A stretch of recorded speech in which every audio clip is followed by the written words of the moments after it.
अस्सलाम वालेकुम। Chapter number 2 exercise 2.6 को आज वाइंड अप करेंगे लास्ट टॉपिक करके। यह हमारा लेक्चर नंबर है 10 इस चैप्टर का,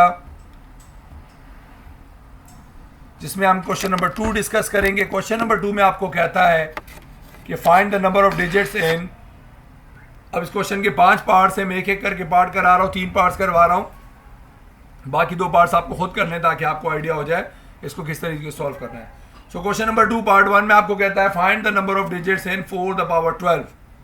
तो आप क्या करेंगे, इसको सेम उसी तरीके से हम सॉल्व करेंगे जैसे अब तक लॉग को करते थे, बट थोड़ा ये इजी मेथड है और ये शॉर्ट मेथड है इसको सॉल्व करने का। आप सोल्यूशन लिखेंगे, लेट कर लेंगे। हम याद रहे लॉग को हम जनरली लॉगरिथम्स को यूज़ करते हुए जब हम वैल्यू निकालते हैं उसको एक्स लेट करते हैं। यहाँ नंबर ऑफ डिजिट्स को जनरली आप नंबर है, चूंकि वर्ड है नंबर ऑफ डिजिट्स, तो इसलिए नंबर को जनरली हम एन से रिप्रेजेंट करते हैं। तो इसलिए हम यहाँ एक्स के बजाय हमेशा यहाँ पर एन लेट करेंगे। इसको याद रखिएगा, इसकी जगह आपने एक्स लेट नहीं करना है, इसको एन ही लेट करना है, क्योंकि नंबर ऑफ डिजिट्स की बात हो रही है और नंबर को हमेशा हम एन से रिप्रेजेंट करते हैं। ठीक है, सो नंबर ऑफ डिजिट्स हमने लेट कर लिया एन के बराबर जो है, यानी जो क्वेश्चन की वन है N equals to 4 the power 12। अब दोबारा बोथ साइड हम ले लेंगे लोग जब बोथ साइड ले लेंगे तो log n equals to log 4 की पावर 12। अब आपको log की प्रॉपर्टी पता है, log x की पावर n बराबर होता है n log x। इसका मतलब क्या हुआ, जो पावर लिखी हुई है इसको हम स्टार्टिंग में लिख देंगे और जो बाकी वैल्यू लिखी है उसको एज इट इज लिख देंगे। सो ये देख सकते हैं log n इक्वल आ गया 12 log 4 के। ये क्वेश्चन बिल्कुल उसी तरह है बट बहुत आसान है और शॉर्ट तरीके के हैं। सो देखिए अब हम यहाँ क्या करेंगे, आपको यहाँ पता होना चाहिए कि यहाँ कैरेक्टरिस्टिक्स कितनी है, 0 है।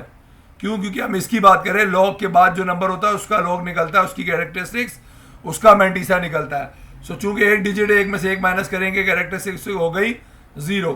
तो अब हम बात करते हैं log n equal, log table use करेंगे और हम क्या करेंगे, log n इक्वल आएगा 12।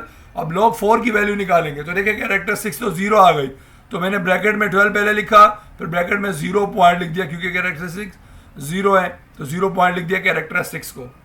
फिर अब log 4 की वैल्यू कैसे निकालेंगे, log 4 तो होता नहीं टेबल में, तो आपको पता है ऐसी कंडीशन में जब आपके पास वैल्यूज लेस देन 10 हो, log के टेबल की वैल्यू 9 तक जितनी भी आपको निकालनी हो उसको आप कैसे निकालते हैं। अगर मिसाल 4 लिखा हो तो उसको 40 को 0 में देखते हैं, 7 लिखा हो तो 70 को 0 में देखेंगे।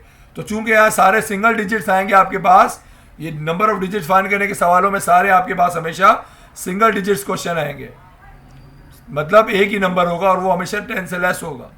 तो उसमें हम क्या करेंगे, 40 को आप 0 में देखेंगे, तो लॉग में जाके टेबल में जाके आप 40 को 0 में देखें तो वैल्यू आ जाएगी 6021 और ये 0 पॉइंट हमने इसका कैरेक्टरिस्टिक्स का लगा दिया। अब ये दोनों आपस में हो रहे हैं मल्टीप्लाई, तो जब हम इसको इससे मल्टीप्लाई कर देंगे तो एक नंबर आ जाएगा 7.2252। अब ये log n की वैल्यू आई। अब यहाँ हम एंटी लॉग नहीं लेंगे, हम क्या करेंगे, नंबर ऑफ डिजिट्स बताने, तो आपको पता होना चाहिए नंबर ऑफ डिजिट्स कैसे निकलते हैं। आपने पढ़ा एंटी लॉग में भी हम पॉइंट से पहले वाले नंबर को देखते हैं और हमेशा उसमें 1 ऐड कर देते थे, जिससे हमें पता चलता था कि पॉइंट कहाँ लगेगा, मींस कैरेक्टरिस्टिक्स कितनी है। तो यहाँ हम देखते हैं नंबर ऑफ जो डिजिट्स हैं उसका एक फॉर्मूला जनरल से हमने डिस्कस किया है कि सिंस नंबर ऑफ डिजिट्स हमेशा बराबर होगा कैरेक्टरिस्टिक्स प्लस 1, यानी जितनी भी आपको पॉइंट से पहले कैरेक्टरिस्टिक्स दिखेंगी उसमें 1 क्या कर लेंगे, ऐड कर लेंगे, तो नंबर ऑफ डिजिट्स बन जाएंगे। सो नंबर ऑफ डिजिट्स आप यहाँ देख सकते हैं, कैरेक्टरिस्टिक्स 7 है तो 7 में 1 प्लस करेंगे 8 आ गया। तो ये जो सवाल था जिसमें आपसे पूछा गया था नंबर ऑफ डिजिट्स कितने होंगे 4 की पावर 12 में, तो 4 की पावर 12 में नंबर ऑफ डिजिट्स होंगे 8।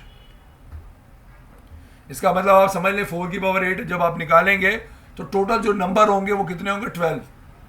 इसको आसान अल्फाज में समझाता हूँ, मान लीजिए मैं 5 की पावर 2 निकालता हूँ तो 5 का स्क्वायर होता है 25, तो 5 का स्क्वायर का मतलब नंबर कितने आएंगे, इसके डिजिट्स कितने होंगे 25 में 2।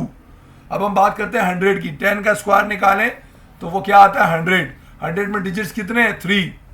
तो ये आपको डिजिट्स बता रहा है कि किसी नंबर की जब इतनी पावर आप निकालेंगे तो उसके अंदर डिजिट्स कितने होंगे।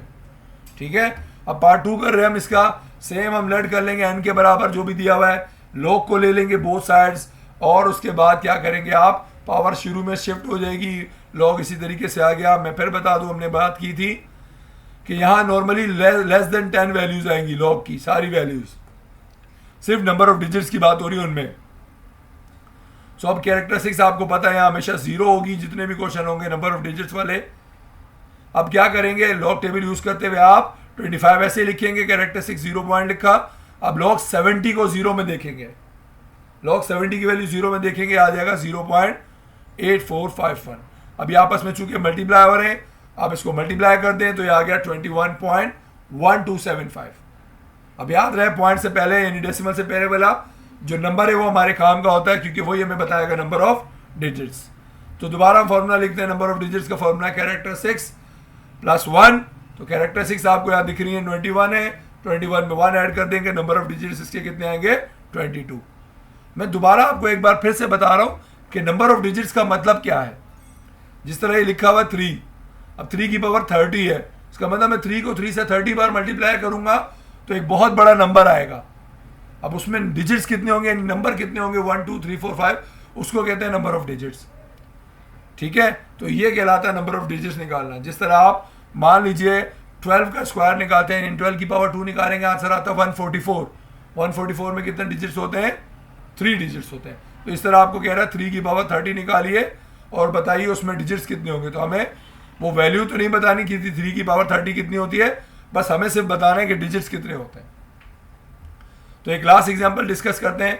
लेट कर लिया n के बराबर, फिर बता दूं x आपको लेट नहीं करना है, यहाँ पर n लेट करना है। ठीक है, तो n लेट कर लिया आपने इसको, और उसके बाद आप क्या करेंगे, लॉग ऑन बोथ साइड ले लेंगे। जब बोथ साइड आप लॉग लेंगे तो आपके पास कंडीशन आ जाएगी log n equals to log 3 की पावर 30। अब हमेशा लॉग की प्रॉपर्टी आपको पता है पावर की, कि पावर को हमेशा स्टार्टिंग में लिख देते हैं लॉग की। तो log x की पावर n मतलब log 3 की पावर 30 है, तो 30 शुरू में आ जाएगा, बाकी log 3 एज इट इज रह जाएगा। अब आप क्या करेंगे, आप ये करेंगे कि आपको यहाँ कैरेक्टरिस्टिक्स हमेशा पता होंगी 0 ही होती हैं, क्योंकि यहाँ पर हमेशा लेस देन 10 वाला नंबर आएगा। उसके बाद आप क्या करेंगे, लॉग टेबल को यूज़ करना है आपने। और लॉग टेबल को कैसे यूज़ करना है आपने, चूंकि वैल्यू हमेशा 10 से लेस होगी तो आप इसके साथ खुद से जीरोस लगा देंगे। तो इट मीन्स आप 30 को जाकर देखेंगे 0 के अंदर तो आपको एक वैल्यू मिलेगी, और वैल्यू क्या होगी 4771। ये कैरेक्टरिस्टिक 0 थी तो मैंने 0 लिखा पॉइंट लगाकर। जो आपने लॉग की वैल्यू निकाली, लॉग 30 को 0 में देखा, डेट इज 4771, तो ये वैल्यू बन गई 0.4771। अब चूंकि 30 से मल्टीप्लाई हो रही वैल्यू, इसको मल्टीप्लाई करेंगे तो ये 14.3130 आ गया। आप यही देखकर बता सकते हैं इसका आंसर क्या होगा। इसके number of characters number of digits कितने होंगे, 15 होंगे, क्योंकि पॉइंट से पहले 14 लिखा है, 14 में 1 ऐड करेंगे 15 हो जाएगा। तो हम यहाँ क्या करेंगे, सिंस हमें पता है नंबर ऑफ डिजिट्स का फॉर्मूला कैरेक्टरिस्टिक्स प्लस 1, तो कैरेक्टरिस्टिक्स 14 थी, 14 में 1 ऐड कर दिए तो आपके पास नंबर ऑफ डिजिट्स आ गए 15।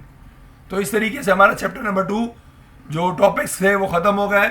अब नेक्स्ट वीडियो में हम चैप्टर नंबर 2 को रिव्यू करेंगे, यानी उसके अंदर fill in the blanks MCQs 2 and 4 जो है उसको डिस्कस करेंगे।